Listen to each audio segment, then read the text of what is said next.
Here I have Mercedes GLB, and let me show you how to use graphic goodies feature on the following car. So let's get straight to the point. So let me show you how to find the graphic goodies on your settings. First of all, swipe to the left from your home screen until you see the GLB car on the screen. It means that you can access settings. So let's tap settings here. This is the standard view of the settings. The first tab is Assistance, but if you would like to go to the graphic goodies, you need to choose System. From the following list, select Display and Display Messages.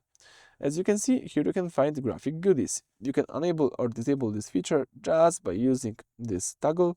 You can read information here about it.